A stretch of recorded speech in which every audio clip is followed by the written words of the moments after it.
déjà du rosé, du rosé, et du quatrième, les deux rouges que vous avez goûté tout à l'heure. Je vais faire un tout petit résumé pour les gens qui ne connaissent pas le domaine. Il y en a quand même certains parmi vous, les autres certains qui me rappellent. Donc, la Courbayrols, c'est un petit domaine de 3 hectares, dont 2 hectares et quelques de vignes. C'est 4 cépages, très vieux carignan, certains ont été plantés en 1911, âge moyen des vignes 40 ans, Syrah, Grenache, un peu de Bourgogne. C'est un sol qui est très sablonneux, ce qui explique la finesse des vins, la finesse en termes œnologiques. Quoi vous dire d'autre? Donc évidemment vendange manuelle. Nous sommes en conversion bio, donc avec Daniel, ce qui fait un peu plus de travail dans les vignes, vous en doutez. Les vinifications, on va faire très court. Le rosé est un rosé de pressurage, c'est-à-dire qu'on va presser directement les raisins égrappés dans un pressoir qu'on loue, qui est un pressoir pneumatique.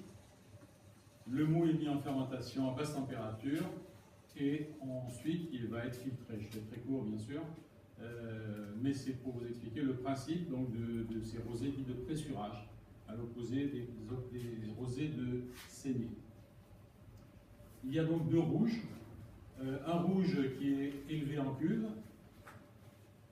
Le principe c'est de mettre le raisin égrappé, foulé, trié. Le tri se fait sur long. Il y a des petits films qui passent en boucle derrière, un petit diapo, qui permet d'expliquer un petit peu les modifications. Vous pouvez regarder si ça vous intéresse. Et donc le raisin est mis directement en cuve pour ce qui concerne le vin qu'on va élever en cuve. Donc une fermentation à température contrôlée. Ensuite, ce qu'on appelle une cuvaison, c'est-à-dire la durée de macération du raisin avec le vin, environ 1 mois en tout.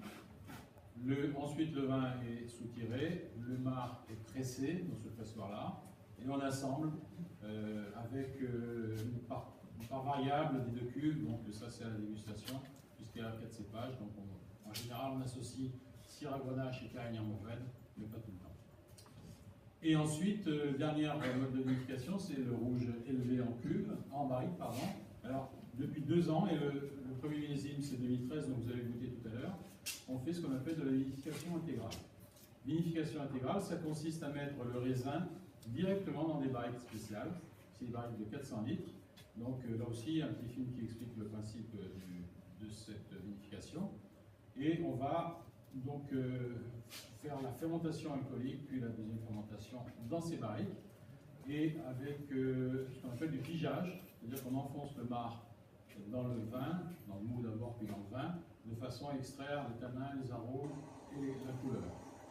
Et ensuite, on pompe le vin, on soutire le marc, et on va presser le marc, on va assembler, et on va remettre dans la barrique, et qui va partir ensuite pour un élevage classique dans ces barriques.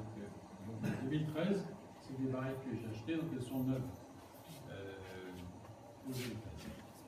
Voilà donc résumé de façon très succincte. Je voulais juste vous faire écouter un petit 2 minutes.